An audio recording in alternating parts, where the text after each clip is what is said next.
Welcome back to the box seat, previewing racing out of Ascot on Wednesday the 17th of March 2021, with only a handful of box seat episodes still to go before we make a change here at Perth Racing, so stay tuned for that. But the conditions on Wednesday, 31 degrees, track a good 4, rail at 13 metres, so just the 1 extra metre out from what it was last week. We go into race number 1. It's for the 3-year-olds. It is the C Corp handicap at 1100 metres. And we're going to watch in replay Airlie Queen's trial. Join them, Noble Reflection. Further round is Treat Yourself. Back to the inside, Airlie Queen, and Chili is Hot just sits behind them. They come onto the course proper and head down towards the line now, and it's anyone's race. Airlie Queen starts to drive through hard. Bolshoi Gal asks for the supreme effort, but Airlie Queen hit the ground running when asked to go. It takes the lead. Bolshoi Gal, Supreme Force, line of 3, but Airlie Queen drew clear, and Airlie Queen will win. It's a head bobber for second, maybe. Good strong 1,000-metre straight trial victory there by Airlie Queen, who is a lightly raced filly of Grant and Alana Williams, but looks to have a fair bit of upside and a fair bit of ability. She'll need to be good here. This might only be a field of 6. Take out the maiden Puakai, a field of 5, probably with 5 winning chances.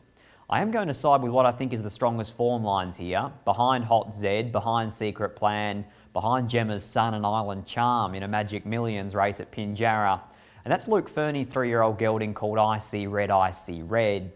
He ended up 3 back the fence at Bunbury last start, and I thought he actually came up along the inside quite well. The winner, Hot Z, won 4 in a line. The horse that ran second, Secret Plan, lost no admirers in the Saturday meeting just gone here at Ascot. So in what could turn into a bit of a tactical affair, I'll side with Luke Fernie and Mitchell Pateman here, with number 2, Icy Red, Icy Red. Stablemate number 1, Divine Beast, comes from a white hot Class 3 last start. Our boy Dylan, already a Saturday winner out of that race. Holy Ghost, a really good run. Can't wait to see Amacinas again. And She's Enchanted does look hard to beat on the Thursday meeting at Pinjarra Park. Number 4, Airlie Queen off the back of that trial. And also number 5, Hell's Bell, likely to get it quite soft out in front. I'll have left out probably the pre-post favourite in Miss Vasari. It's that kind of race where there's going to be opinions divided. Race number 1 at Ascot, 2, 1, 4 and 5. Race number 2, the Tab Touch Better Your Bet Maiden over 1,500 metres. This horse settles almost back last in a race that was dominated out in front. He was really impressive even though running second. His name, American Grin. Up 350 from home, 2 clear Storm Thief, Just Peachy. A long way back behind those then is Star in Time as they come to the 250, though it's Ella Fella bounding away. Ella Fella out by 5 or 6, Storm Thief, Just Peachy. Down the outside when it's all over comes American Grin from last, but Ella Fella's going to bolt in. Ella Fella by about 6.5 over American Grin. Storm Thief third, battling back. Not very often do you say that the run of the race outside the winner was beaten 6 lengths, but that's exactly the case here for American Grin. Eye-catching at his first up run for Adam Durant when laying in noticeably in the last 150 and still flashing late. That run there in replay, the longer you watch it, just the worse it was to remember that he went around a 6-4 favourite, because from where he landed in running, he was just never a winning chance after about 200 metres. I think here he can settle much closer from the gate. It should be suiting horses midfield with cover. The rail at 13 metres on Wednesday, and I think that here American Grin is the logic on paper, and if we see black figures it probably doesn't last. Number 3, American Grin. Stablemates number 1, Jono, number 4, Mind Detector. Not a lot between the pair of them, both knocking on the door, but maybe look to be a class level behind American Grin. Down to number 9, Main Engine, a filly who hasn't really turned up in 2 runs back, but her initial couple of runs in her last preparation were very encouraging. My numbers in race number 2, 3, 1, 4 and 9. Race number 3 is a Class 3. It's over 1,500 metres and it's sponsored by Amelia Park. We're going to watch the 3rd placing effort recently of No Apology.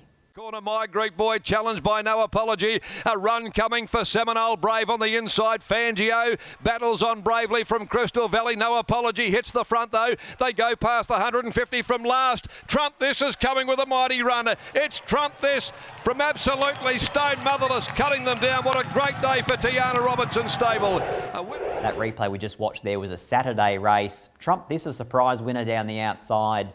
but the very promising Great Southern Galloper Fangio ran second. And more noticeably, those horses that were in and amongst no apology in the run were all beaten fair and square. I thought his effort might have been a little bit better than it reads on paper, when you break down the fact that to the top of the straight, they went around 8 lengths faster than average for that grade. He comes from a 66 plus back into a class 3, no pace in this race, lacked Rumley's claim. He really does get his opportunity here, no apology, to break through and win his third race. Number 3, Yulong Earth. Well, all of our WA punters know Yulong Earth, but for those who are unfamiliar with him, this is a horse that has the world of ability, but does every possible thing wrong. He looks to be getting better and better, so fingers crossed for Mark Bairstow that Yulong Earth can break a long run of outs for his yard. Number 2, Little Red Bikini, very consistent this mare, but doesn't win out of turn. And number 6, Karanis, who's really lightly weighted after the claim of Keshaw Do Run, but probably does have to settle last. My numbers in race number 3, 1, 3, 2 and 6. Race number 4 at Ascot, the Crown Perth Handicap, over 1,400 metres. If you were part of the Doo-Wah Diddy plunge first up, look away now, because she gets defeated by the most narrow of margins. Turn at the 350, it's Hell's Bell straightening for the judge, a length and a half clear, Noble Savage. Over on the inside, Shooting Scirocco. Hell's Bell kicks away, Shooting Scirocco looking to come around its heels. Doo-Wah Diddy is starting to thread its way through the field, and here comes Rexford down the outside. Doo-Wah Diddy hit the front from Rexford. Rexford, Doo-Wah Diddy. Oh, there's a tight go. $8.50 into $3.80. It really was a very spirited move for this mare first up for Martin Allen. Mitch Pateman just got held up in behind horses. He landed in a bit of a sticky situation. Once she got clear Doo-Wah Diddy, she savaged the line and was only beaten by a nose. She looks better suited at 1,400 than 12. Looks a nice day on paper for Mitchell Pateman with American Grin earlier in the day. And this could be the second leg of a double for him. Looks very hard to beat Doo-Wah Diddy, number 3. Number 6, Regal Dividend, who only 7 days ago led them at a slow tempo, gave a really good kick into the corner, but was no match for Noble Lawrence. This is a drop in grade, a 3-year-old no metro win race back into an all-age Class 1, but I do wonder whether or not she's going to be suited on Wednesday's racing. Number 9, Next Best, that's Snip and Tuck, a filly of Adam Durrant's who's returning. Only won a lowly maiden in Kalgoorlie, but I did like that most recent trial. Number 5, Shooting Scirocco, no match for Doo-Wah Diddy there in replay, but you do gain the services of the one and only William Pike. My numbers in race number 4, 3, 6, 9 and 5. Race number 5 at Ascot, Autumn Racing Carnival is coming handicap, and we have all agreed here in the West that the Autumn Racing Carnival is well and truly here. We're going to go down and watch 7 days ago the victory of Temptation. Top trade into the straight, Lucky Heart led, challenged immediately on the outside by Belafonte Boy. General Grant chopped out for a run. Down the outside comes Temptation and also Wins a Lot putting in a run, but Temptation sprints clear inside the last 100 and Temptation pulling right away. Temptation goes on to score, made alive its last run at York Beach. She brings a little bit of an X factor to this race, Temptation. The blinkers went on for the first time in that replay we watched, and undoubtedly she was very, very impressive. But then you have to weigh up the fact that that was a Class 1 and this is a 60 plus, so she rises not to a Class 3 but up another cog to effectively what is somewhere between a Class 3 and a Class 5 type of race. I think she's going to be hard to beat here because she's drawn a nice gate and she looks progressive, but I couldn't bring myself to put her on top because she comes out of such a questionable form line. I'm going to go with one of the obvious here. I like my 3-year-olds against the older horses, and this is a filly of Ben and Dan Pearce's Chicklet, who's coming out of listed racing. Some of the horses she's run into recently: Kiss on All Four Cheeks, Triple Missile, Brave Angel, Soleil, Magical Dream, Reliable Star. Everything in and amongst her has been very, very good, and the last time she was in this grade, she was victorious. So for me, I think this 3-year-old filly can get over the top of them, Chicklet, in race number 5. I'm going with number 5. Number 2, Maricino, who drops it back in trip, back in grade, and draws an inside gate for Paul Harvey. He is going well, this horse, but up until a couple of starts ago, he was a little bit of a non-winner. Number 6, Asymmetric, fits a pretty similar profile. Up until 4 starts ago, he was a non-winner, but his last month has been very, very good efforts up on pace. And then the filly, Temptation. What do you do with her? I pushed her down the order, but I did the same last week and was made to look silly for it. My numbers in race number 5, 5, 2, 6 and 10. Race number 6, Flying Colours Restaurant Handicap. Always a good way to spend a Wednesday or a Saturday up in flying colours. We're going to watch the very authoritative debut victory of Tumavet. They're all off the bit chasing Tumavet. Over on the inside, Kazaku, followed by Reciting Bachelor Boy. But it's Tumavet who headed past the 200 with a big lead. Tumavet by 5. On the outside, Reciting. Savanik is starting to run on, but it's all Tumavet. This is going to blow them away on debut. He sets up Pateman and it cruised in. Tumavet by 3 Reciting. Mine Detector got... Pretty hard not to be impressed with what Tumavet produced there. It was a 1500 metre maiden and there wasn't a whole lot of quality in behind him, admittedly, but it was the way that he went about things, the way that he let down at the top of the home straight, and the overall time that they clocked, suggesting that he's going to take some beating here. 1500 straight up to 1800 metres, and I know Martin Allen is toying with the idea of possibly going to a derby with him. I think Mitchell Pateman, even though he's drawn a wide gate, shouldn't have a whole lot of trouble crossing the majority of the field, and he probably lands in the breeze outside of a horse that he rode last start in Tickalong. From there, Tumavet, clearly hard to beat, but I'm going to side with a filly here who we saw 7 days ago, and we saw in replay in that race just previous when we looked at Temptation. Her name wins a lot, she's drawn an inside gate, and she is also Oaks nominated. I think here from the inside draw, provided Jason Whiting leaves cleanly, he can sit leaders back, or if he gets shuffled to 3 back the fence, then he can get off the fence, join the moving line in a race that is pretty even on paper. I thought wins a lot at around the each way quote. I'm thinking $6 might just be the way to play race number 6.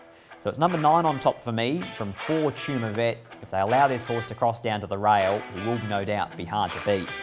Number 5 Warcidium, a last start maiden winner who's drawn a really tough gate. Number 2 Tickalong, very consistent, but if Mitch Pateman jumps off, that might just be a push in itself. My numbers in race number 6, 9, 4, 5 and 2. Race number 7 at Ascot, the Seppelt Wines handicap over 1200 metres. And I'm sure there's a lot out there that have forgotten this horse. He's a 9-year-old who we haven't seen for 700 days.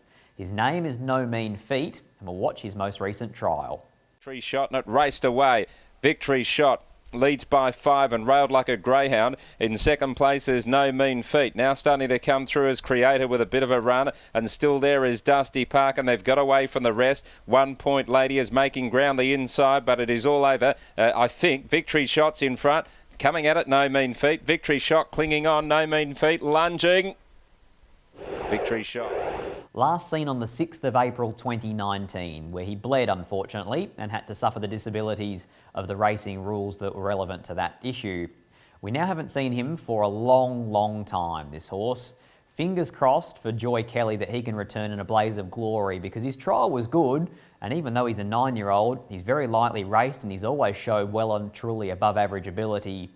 I couldn't tip into him off that 700-day spacing with the issues that he's no doubt had.